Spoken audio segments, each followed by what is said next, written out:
तो Laurus labs के दूसरी तिमाही के नतीजे आ गए हैं और नंबर्स काफी जबरदस्त हैं। चलिए जरा गहराई से देखते हैं कि इन आंकड़ों के पीछे की कहानी क्या है।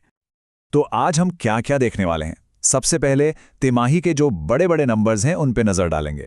फिर कंपनी के वो दो ग्रोथ इंजन कौन से हैं उनकी बात करेंगे। और हाँ, भविष्य के लिए इनके बड़े प्लान्स क्या हैं, निवेशकों के सवालों का इन्होंने क्या जवाब दिया, और आखिर में आगे का रास्ता कैसा दिखता है, सब कुछ कवर करेंगे। चलिए शुरू करते हैं उन नंबर से जिन्होंने सबका ध्यान अपनी ओर खींचा है। 35%।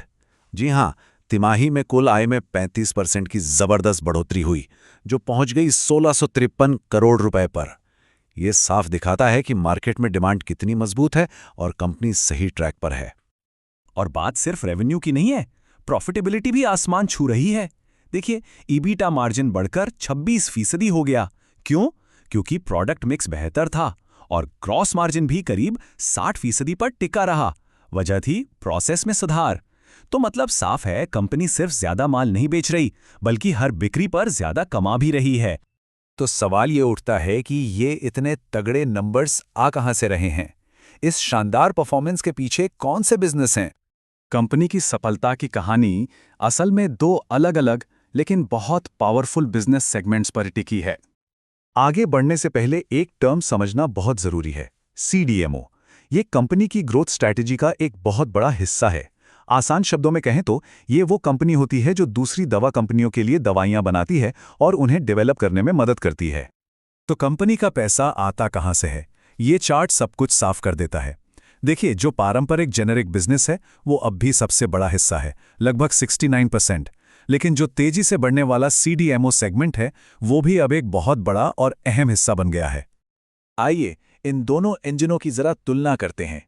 एक तरफ है जेनेरिक बिजनेस जो एंटी रेट्रोवायरल यानी ARV दवाओं से चलता है। ये एक स्टेबल वॉल्यूम वाला बिजनेस है। और दूसरी तरफ है CDMO, जहां मार्जिन ज्यादा है और टेक्नोलॉजी भी काफी कॉम्प्लेक्स है।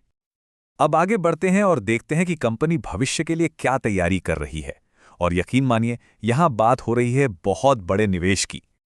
मैनेजमेंट बार बार कैपेक्स शब्द का इस्तेमाल करता है।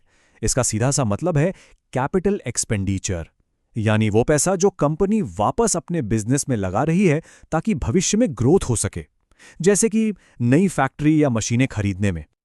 और ये नंबर देखिए, $600 मिलियन। ये सिर्फ एक प्रोजेक्ट का स्केल है। कंपनी विशाखापट्टनम में एक वर्ल्ड क्लास मैन्युफैक्चरिंग कॉम्प्लेक्स बनाने के लिए अगले 8 सालों में इतना पैसा लगाने की योजना बना रही है। ये कोई छोटी मोटी बात नहीं है, ये कंपनी के इरादे दिखाता है। और ये कोई मामूली एक्सपेंशन नहीं है, ये एक पूरी स्ट्रैटेजिक योजना है, एक ग्लोबल फार्मा हब बनाने की। जमीन खरीदने से लेकर वर्ल्ड क्लास फैसिलिटी बनाने तक हर कदम का मकसद है ग्लोबल लीडरशिप को और मजबूत करना। तो सवाल है, इतना भारी निवेश क्यों?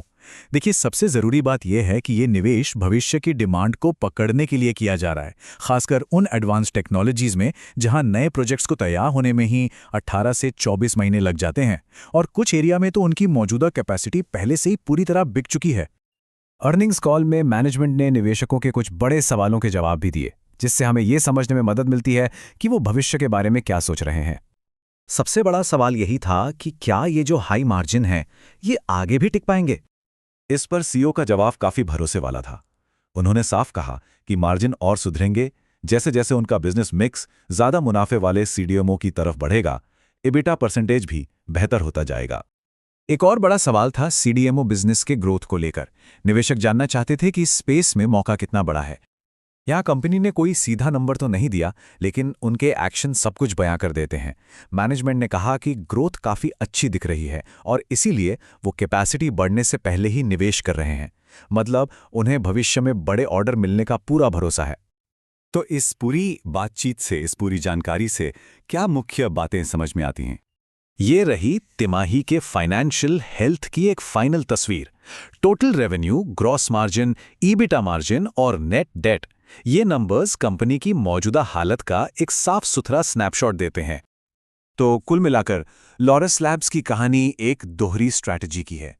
एक तरफ उनका विशाल जेनेरिक बिजनेस है जो एक स्टेबल कैश फ्लो देता है, और दूसरी तरफ वो इस पैसे को हाई ग्रोथ CDMO मार्केट में लगा रहे हैं। ये स्टेबिलिटी और एग्रेसिव ग्रोथ के बीच एक शानदार संतुलन है।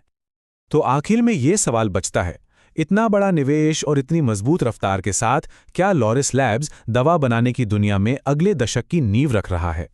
कंपनी भविष्य पर एक बड़ा दांव तो लगा रही है। अब ये देखना दिलचस्प होगा कि क्या ये दांव उन्हें अगले दशक का फार्मा इनोवेटर बनाता है।